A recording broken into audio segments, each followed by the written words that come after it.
Go Dino Tamer. What's up, dudes and dudes to the internet? My name is Seth, and today we're going to be talking about the Trove. I said the song all wrong.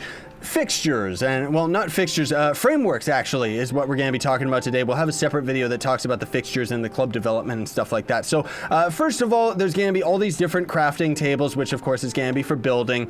Most of them are going to be unchanged, and there's not going to be any new recipes or anything like that. However, some of them are going to have this separate category for frameworks. Now, the devs have confirmed that on November 14th, when this update ends up hitting, we're going to have all the frameworks that you see before you in this video that we're going to take a look at. That does not mean that they aren't going to end up adding more frameworks in the future, though. Gold saltwater fish. When did I get that? I also got to get rid of some of this stuff in my inventory. One sec. Okay, so as I was saying, the devs have confirmed that they potentially will end up adding more frameworks in the future, which I really hope that they do. And I personally feel that this is setting up for maybe in the future, like maybe a couple years from now, they'll end up finally adding custom frameworks where you'll be able to build something, grab it as a blueprint, and then use that to share with other players, hopefully sometime in the future. But what a framework is going to end up being is a pre-build. So it's going to be something that's already been built that you're going to be able to place down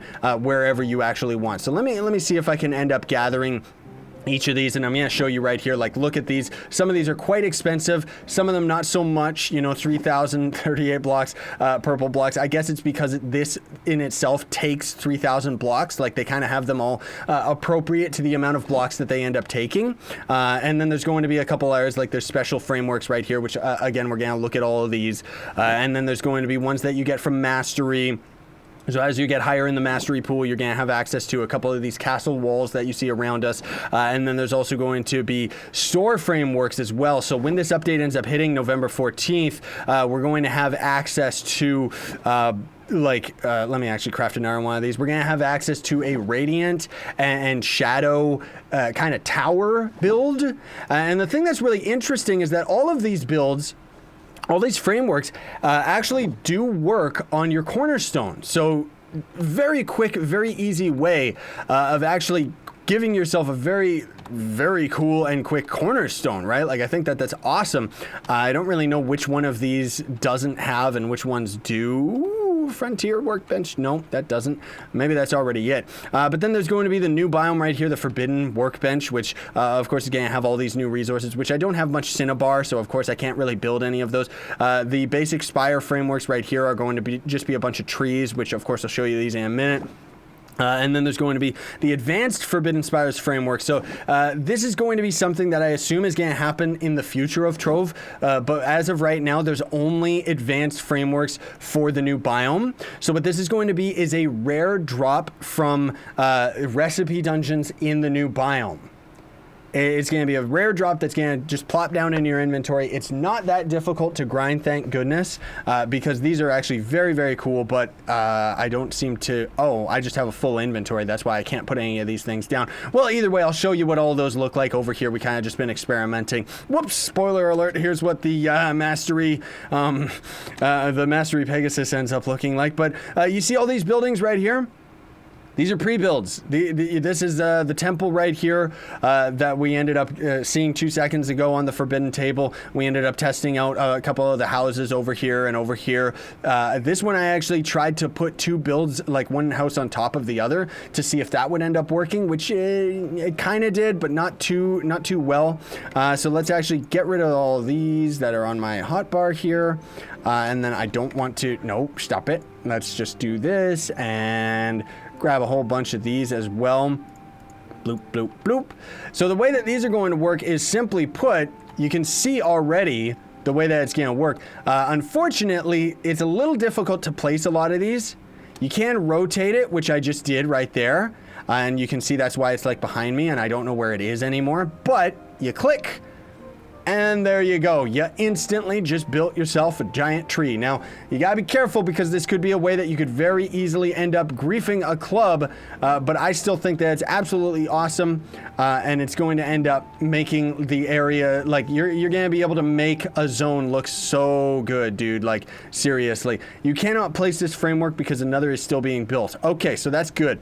Otherwise, you could lag out the world. We're gonna have to wait for that one to be built before we can end up placing this one down. I think it's awesome that the devs confirmed that they're going to add more and more of these in the future, because seriously, dude, this is a builder's dream right here. I remember when I suggested this years ago on the forums, and they were like, no, we can't do that. And now here we are, and they did it. I like this small tree the best. I don't really like the big ones. Like, they're really cool, don't get me wrong, but still, I think it's always, like, better to have, like, the smaller, more quaint builds. So there's a couple candy builds, and then we've got the house from the hub for some strange reason. And the reason why I wanted to stress enough, like, how difficult it is to figure out the proper placement of these bad boys is that you might not necessarily know, like, is this touching the other house? Like, I wish that you could actually just move it without like just moving your cursor in your character. I wish that I could like stand around it and see like, okay, where is this going to actually place? Is this going to place where I want it to, you know? Because otherwise, like right here, I assume it's inside the wall. So we'll just place this down right here just so I can give you an idea and show you that if you put one build inside another, it's going to replace all the blocks with the new build, but it's not going to get rid of the air blocks or anything like that. So you manually, whoopsie daisy, you manually are going to have to go through and kind of laser away all of the excess like proper parts of the build and everything like that. But as you can see, I kind of messed up. This house should have been a little bit further than the other one and a little bit in a different direction. We got a Christmas tree as well, which is absolutely awesome that we're going to be able to have quick access to that. Nice holiday stuff. I would love to see them add a pumpkin. I think that would be fantastic to add like a big pumpkin style thing so that you can have, proper Halloween stuff going on. But at least we do have Candy House. So this is pretty cool. I would recommend putting it down under the ground one, because that's the thing too, is you can in fact, like if we laser that and then we go over here, how do we do this? There we go. So you see it's actually placing it in the ground because I'm putting my reticle here, but it's plopping it down way over there instead of like where my reticle is, just because the placement of these is a little bit weird. But that's the thing too, is it's like in seconds you could have like a forest set up. You know, like it's so awesome. It really cuts down on the build time, dude. It really, really cuts down on the build time, which is just, that's what it's all about, you know? That's absolutely awesome. So let's plop this thing down right here, which this is a bit bigger. And here you'll get to see, like, this is what I mean, where it's like, this is a little bit difficult because I can see, okay, this is connecting to the corner, but is it centered? That's what I mean. That's where it's like, so what we can do is we can go over here and we can rotate it so that we can kind of see the side of it. Okay. Is that centered? No, because it's actually uneven, but where is it placing? Like, I don't know. Like, I wish that they would have a little bit of a better build system. I guess I can't complain because we actually have this, but I still think it would be really neat if they ended up making it a little bit better. So it seems that we could actually have made it so that we could go through those walls, but we're not going to do that. We're just going to plop this gate right here. Then we'll plop this down right here. And again, in just a couple moments, we've already got ourselves a big, beautiful castle gate that I completely messed up. See, that's what I mean, though, where it's like you gotta be very careful with how you end up placing all of these, because you can see right here that this corner area actually has a doorway on either side. So you gotta try and line that up specifically with the wall. But how do you actually do that when lining them up is so difficult? That's kind of what that's kind of my point being with it, where it's like, dude, I wish that it was a little bit easier to actually see where things were going to be placed, right?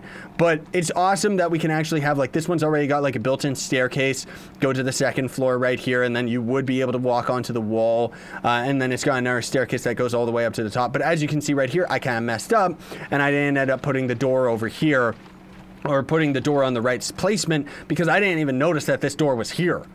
Like, seriously. So now suddenly we've got this big opening, which, of course, you know, with a little bit of building, you could kind of end up just kind of adjusting it yourself. You would just have to block this off and open it up over there. But then you would have to move the staircase around too. So kind of clunky in that regard. I can't complain because it's actually in the game, which is awesome. But again, like, it's like I wish that there was a little bit of an easier way to fix all of this stuff. And again, you can use all these on your cornerstone, which is awesome, right? So then we can go all the way to the top, and very, very cool, very easy to build. We could also throw down another tower up here, which I don't know for the life of me how I would end up placing a tower on a tower. I would have to be like over here and try it like a million times over. And you gotta be very, very careful, because if you end up making a mistake like I did over here, it means that we would either have to extend this out and just say it's good enough, or we gotta clean it. We gotta destroy this entire thing or destroy this entire wall and then replant it. Because if you end up planting another one on top of it, then that's just gonna be even harder for you to clean up, because you're gonna have two builds going into each other and you're not gonna know which one is which, right? So in any case, folks, that's the frameworks in a nutshell. Just wanted to explain it to you very briefly, let you all know that's how cool some of the things are. For the new biome, we've got like this archway, we got the temple up here, we've got this giant beautiful red bridge, then we've got these walls right here that can connect very well into these other buildings. So you can see right here, I kind of did it a little bit better. This one I ended up accidentally putting one block up. I didn't even notice. Like, that's the thing, it's very difficult, especially because, like, for example, this right here, this wall, to get the opening on this side of it, I had to approach it from the other angle, because they're always going to end up being placed based on the same, same slot. Hello, Critter and Crichton gang, give me some frightening, and Merc as well. But you can see right here, I put two builds inside each other.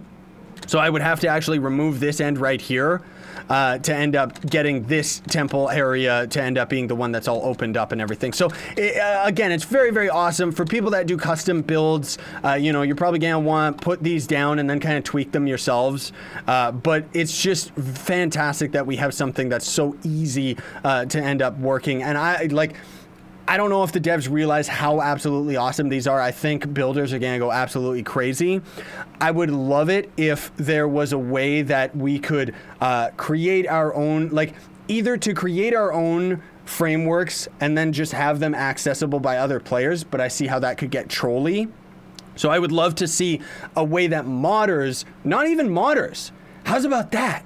Yeah, so let me just explain here. So modders create the weapons, create the mounts, create the dragons, and pretty much everything that gets added to this game. Almost 90% of the content is mod created that gets accepted into the game, and then those modders get rewarded with qubits, gold chaos chests, codes for all their new items and stuff like that, which is absolutely awesome. That's great that they're rewarded properly for that.